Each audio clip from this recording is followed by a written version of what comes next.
Afternoon, YouTube. Welcome back once again to Phatkat Collections, and today I got another watch review for you guys, and this is by a brand that goes by the name of Schild. It's S-C-H-I-L-D, and this is a relatively new brand, definitely a new brand to me, and I think it's a brand that hasn't been around all that long, but the name Schild has been around for decades, and so this is another Dartmouth brand, and this is another themed brand. And so what Dartmouth does with all their different brands under their parent company, Dartmouth, is that they basically, like Nubeo for instance, is themed from space and sea. We have AVI-8, which is themed for, like, I believe World War II planes. And we have the other brands that are usually themed, whether it be Cadola, which is kind of like automotive themed in my opinion. And Schild is actually kind of a homage brand. And so this is what they state about Schild directly on their website. It says that Schild brand is an important part in the foundational history of the watch industry. From the 1890s to the 1970s, movements bearing the Schild name offered up reliability, quality, and precision. And they were the heart of timepieces built as some of the most famous brands of the 20th century. So it sounds like Schild was actually a watch movement maker. It says here a little bit more about the brand, or at least about the Schild family. It says the legacy of the Schild family begins with the URLS, with Earls, I think that's how you say that, URS, Urs Schild, 1829 to 1889. His brother Adolf Schild, 1844 to 1915. The brothers established a reputation of honest and thorough manufacturing for many decades until the 1970s, when, like many other of their peers, the company was consolidated due to the quartz crisis, which then reshaped the Swiss watch industry.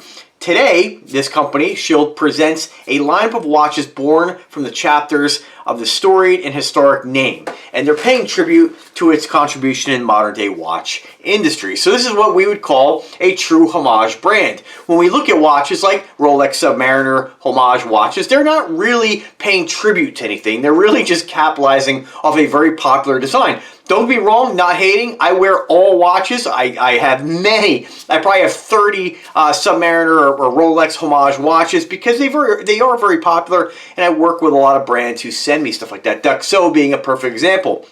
But this is what it means to pay homage to something. They're basically making a watch from basically using the name from a company that's really kind of gone, right? And that was a family that kind of was an important part of watchmaking, right? And we can say that about a lot of different brands and families. But I like this. I like the story, and I like that they're, I think this is a great representation of what a homage should be. So when it comes to the watches, they're not trying to the best of my knowledge, duplicate other brands or make, homage watches to a Submariner or anything like that. They're just doing kind of their own thing here, and they're what I would consider kind of fancy dressed watches. I did review last week one of their tourbillons. I intend to get more of their tourbillons because tourbillons are absolutely beautiful, and you have to kind of be a watch collector. Well, I shouldn't say you have to be, but usually a watch collector, somebody who has a lot of watches, will appreciate having a tourbillon in your collection. And with modern machining and modern manufacturing, you can get tourbillons relatively cheap compared to what luxury brands are charging for these things, right? Which is quite ridiculous. So what I want to share with you guys today is this one's called their Dusky Silver, and it's called the model number is SC1004-22. I will put the link in the description to this watch. And let's take a look at this. So for you folks who, again, really like to try to get this to focus here, give me 1 second here. For you folks who really like to keep adding watches to your collection, right? Because we can only have so many NH35s, so we can only have so many Miyota movements in our collection. It's nice to add something that just has a different movement, even if it doesn't really mean much of a difference as far as telling time. I know on paper when you look at higher quality movements, there usually is a difference in those movements, but on the day-to-day level, all these watches, whether you go with a very inexpensive quartz watch or you go with a very inexpensive automatic watch, they all tell time reasonably well. This watch is actually powered by a true Swiss automatic movement. This is the same movement, the ETA 2893-2, which is used in one of my Aquadive watches, which is one of my most expensive watches in my collection. It's a very robust, very cool vintage dive watch. And this is actually the second ETA movement that I now have in my collection, which is fantastic. This movement, I believe, is comparable to a Schild SW200. So if I am wrong in that, I didn't do any research about the movements. You guys know I never really get too involved in, really getting into the nitty gritty with that. But it is cool just to have it in my collection. And it is a true Swiss-made movement. Now, again, I don't know exactly how much of the movement's made in Switzerland. I'm not going to dig into that. That's for you guys to do. All I'm doing is sharing with you guys the watch. If it's something you like, then go ahead and buy it, right?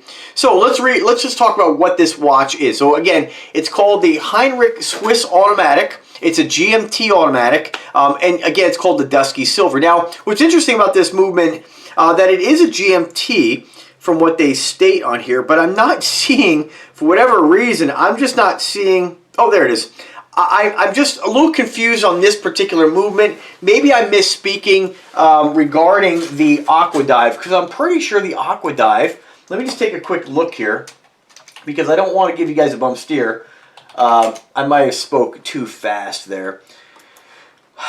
If the Aqua Dive has the same movement, I guess I'm a little confused as to how one can be a GMT and one is not. But I'm probably making a mistake on the movement. So the Aqua Dive has, excuse me, so I did misspeak. The Aqua Dive has the ETA 2824. This is the 2893-2.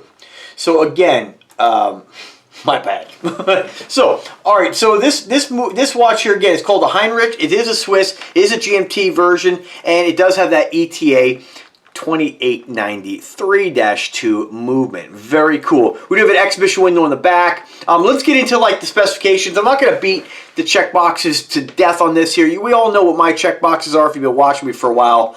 But most important features that I look for in a watch is, one, what is it made out of? Two, what kind of movement does it have, right? Is it an automatic or a quartz? I'm always going to gravitate, just due to personal reason, personal taste, gravitate towards an automatic watch. So again, Schild was nice enough to send these out to me to add to the collection, which is awesome, and it's great to be able to share them with you. Again, as we get a lot of watches in our collection, we like to, I think anyway, how many Invictus do you want? How many Aragons? Don't you want to branch off and have more and more brands in your collection? So that's what I dig. So it is a limited edition 250 piece. It does have that #1 checkbox, 316 stainless steel. It does have a very well-respected automatic movement by ETA. You really can't go wrong there. As far as the other stuff, this just kind of comes down to, when we talk about fit and finish, I don't see any difference in fit and finish between something like this and a Rolex or a Omega. I don't see a lot of fit and finish differences between $99 watches and a lot of those brands. There might be some finishing finishing that's done a little finer under the clasp and maybe on maybe the inside of the lugs, but to me, it's just not really worth the money. So something like this, fit and finish is beautiful, and I like that they did this kind of 5-link clasp. It's very reflective. You have those center links, the 3 center links there, which are mirror polished. This is a dual push-button butterfly clasp, which is very nice. The cool thing about these clasps is once they're together, you kind of have like almost a seamless bracelet. You get the Schild logo right on the middle there. Very cool.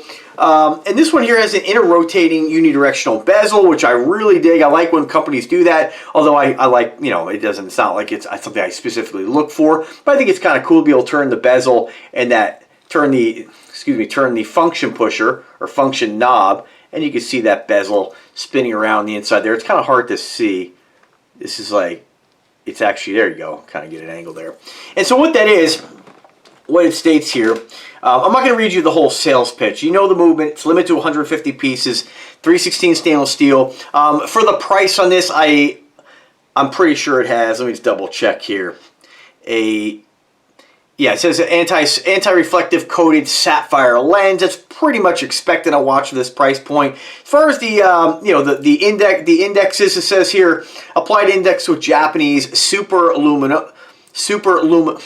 I think they meant luminova. I'm not really sure on that. 49 millimeters lug to lug, 210 grams in watch weight, 14 millimeter case thickness. Again, kind of standard. Most watches, without going into something oversized, they're going to be in that 12 to 14 millimeter range. 44 millimeter case diameter, 20 millimeter bracelet. A lot of this stuff I mentioned for other folks. I really, you know, these are things that aren't really too much of a concern to me. For instance, if I was shopping, let's say I didn't get this watch for free, right? If I was shopping for a watch, you know, unless I'm looking for something oversized, I'm not really too concerned with the size. It really comes down to, do I like the watch? And if it's a watch that's 42 and up, I don't really worry too much about lug width and all those other specs. But a lot of folks do. If you're not, you know, if you don't have 300 something watches in your collection and you don't have a YouTube channel where you're collaborating on this stuff, of course, these specifications might mean something to you, so I totally get it. 10 ATMs of water resistance and a 2-year international warranty.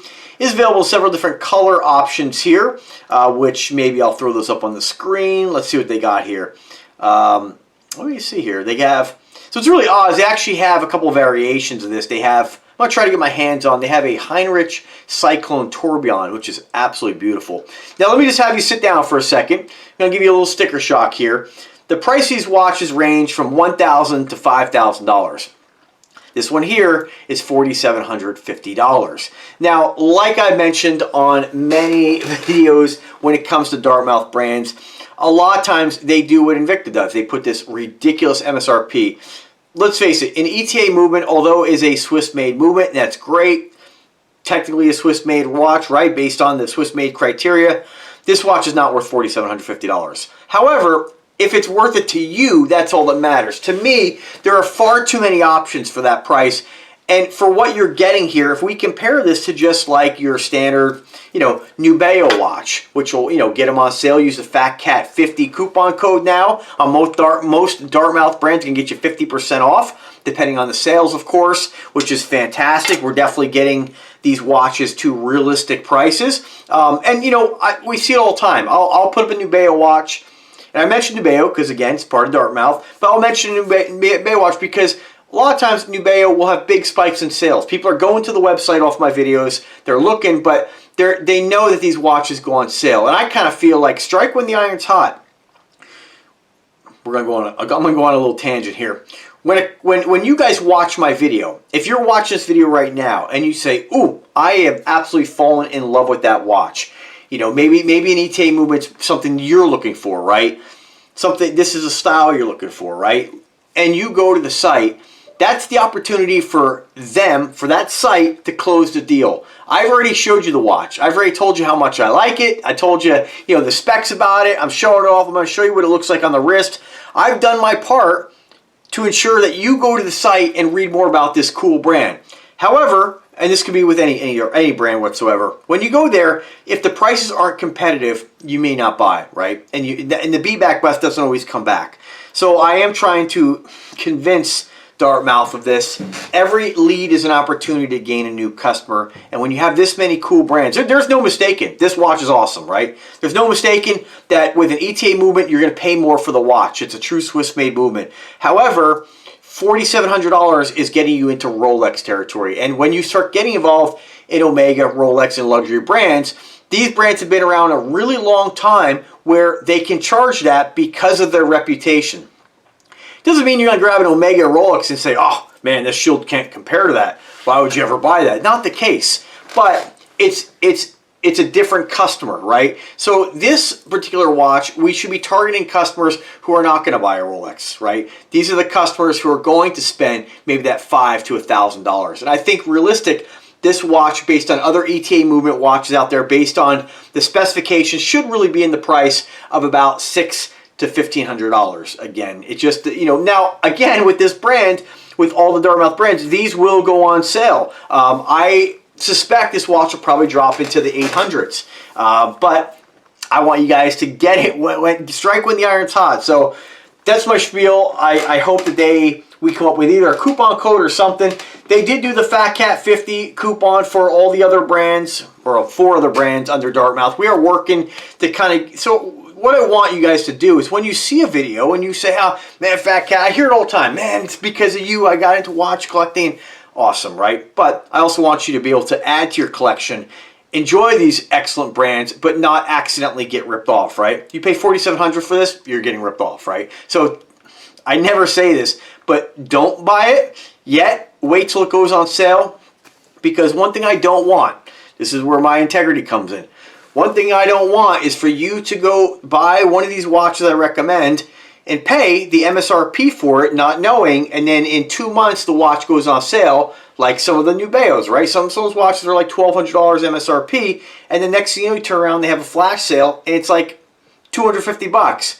That's how you lose a customer. That's how if you've got the customer the first time, they will never be back because you ripped them off. And so that's why it's important to have a safe structure where if somebody buys a watch and they pay a little more for it, like I bought Grand Octanes before by Invicta, paid $400, right? I wanted it at that time, it was available, I paid more.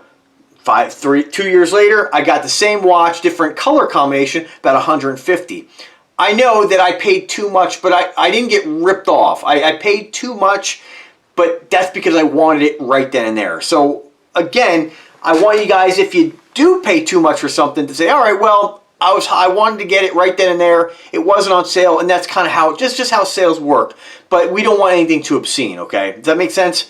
So, all right, so let's get back to the watch here. Very cool. I mean, it's a great looking piece, very dressy. I love the orange and kind of charcoal dial.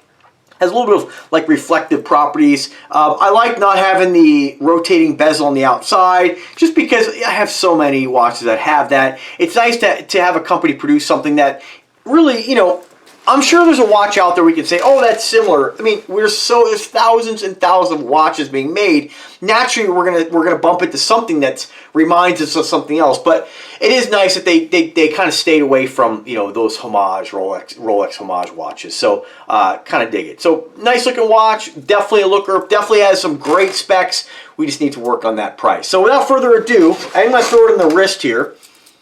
And I didn't size this one yet, so just kind of bear with me on this. I just wanted to get these videos done.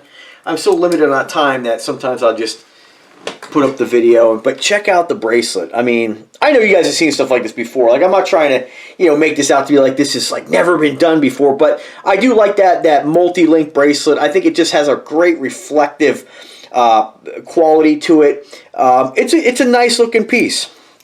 And you get that ETA movement. Very cool.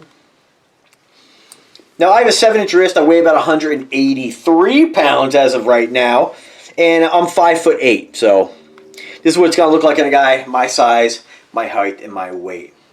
Again, 40, you know, I know I say it all the time, but we joke, oh, it's like, you know, 40 millimeters small. It's really not. It looks great. And watches like this are kind of, as much as you guys know, I don't want to state this and have people say, see, he outgrew Invicta. I still wear my huge Invictas, but I just, it depends on my mood. But I have been lately wearing a lot more smaller watches, just because they're not, you know, when I'm home, I'm just not banging them around on things. So it's just a great looking piece, and I'm sure you guys will love the other models. I do want to show you guys the box. The presentation on this watch is fantastic. It's the exact same presentation as the other 2 Schild watches I got. There you go. You got the Schild logo. I don't do unboxings. I really hate it. I don't like doing unboxings because you are grown men. You know how to unbox a watch, and it kind of takes away from you buying the watch and unboxing it. But all right, so here it is. Box is real nice in this. Outer sleeve, like every other watch company, but it is a hardwood box, kind of like a slate blue. Got the Schild logo. Crack it open. We have kind of a velvet royal blue interior, pillow, and what I do find interesting about this, you pop the top cover off, and this one comes with, I believe this is from this watch, a brown leather strap, and this is kind of fun for you watch guys out there. They do give you a jeweler's loop, and I'll tell you, stuff like this, like now, here's what I don't want you guys to do. Okay, most of us are not watch guys, right? Watch repair guys. Don't be getting in there and pretending, putting your little finger condoms on and doing all this when you're replacing the battery, right? I understand you don't want to get fingerprints inside the watch, the acids of your finger. I get it. But just take it easy, okay? But it is cool they give you that just because you can really check out the detail here and really examine the watches. I think it's cool. I think it's, you know, it's kind of nice that they include something. I don't know, you know, it's kind of cheesy, but it'll definitely get used. I think this is something, I'll tell you, there's some times where I'm trying to look at for instance, what the movement is on some of these other watches, and I can't see it. So this is helpful, all joking aside. I'm sure, you know, I'll give one to my pops. He can definitely use that. He wears glasses. But kind of interesting. Of all the watches I've reviewed before, of all the brands I purchased and received, I've never had one come with a jeweler's loop. So that's kind of cool. So different, unique, just shows that the company's kind of thinking outside the box a little bit. No pun intended there. But yeah, it's pretty cool. So anyway, if I can help you guys out anyway, drop me a comment or drop me an email. I try to keep these videos under 14 minutes, and 20 minutes, it is what it is. So thanks for watching. If I could help, again, drop me a comment or drop me an email. Links are in the description. Have a fantastic day, and take care now.